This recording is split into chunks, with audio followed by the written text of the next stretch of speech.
habal dun sa amin. Literal po yan na yun ang ginawa panghakot ko dun sa palay. Panibagong araw, panibagong vlog na naman po tayo. For this video mga idol, papakita ko po sa inyo yung malawak na taniman dito ng watermelon dito malapit sa amin. Yun, as you can see mga idol, yun, makikita nyo po yung punuan po ng watermelon. Yun, makikita nyo, medyo madamo na po, gawa ng pang tatlong harvest na po ito ngayon yung watermelon area dito mga idol.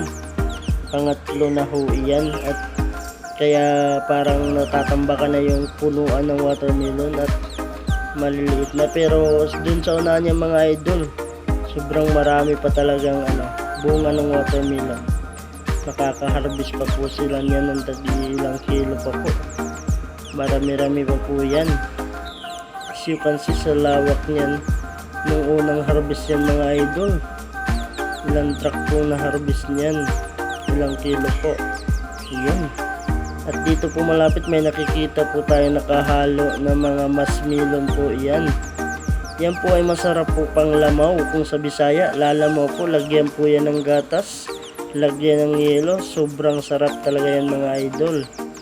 Yan tinatawag nilang masmelon, kasamaling din yan ng watermelon. Mayroon ding iba pong melon pa, yung sweet gold, yun masarap din po yun mga idol. Ito panglamaw po talaga to, lagyan ng gatas, pwedeng gawing juice din. Yun, ito na nga mga idol, yung na-harvest na watermelon, pangatlong harvest na po ito. Yan po yung may-ari ng watermelon yan, nakaupo lang dyan, nagbabantay, nagmamasid. Ibaka natin yan, nagbibigay, mabait naman yan mga idol, nagbibigay naman sa atin ng libre tikim. May mga dyan, may mga reject dyan, pinagmimigay nila, pero matamis pa rin. So you can see mga idol, nandito kikita nyo kung gaano kahirap yung paghauling ng watermelon palabas po ng market, palabas ng kalsada na malayo-layo pa sa pinagtaniman ng melon. Yan po yung tinatawag nila sa probinsyang habal-habal, dikatig po.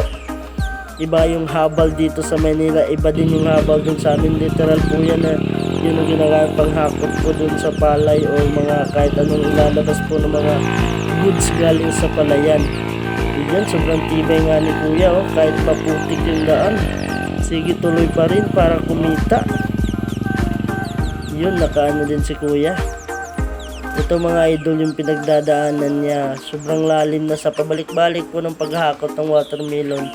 Yan na yung resulta sa resulta po dyan sa may palayan, maputik po yan, kaya yung motor sobrang talaga, pero nakakaano din yan, tuloy-tuloy pa rin yung paghakot kahit maputik yan.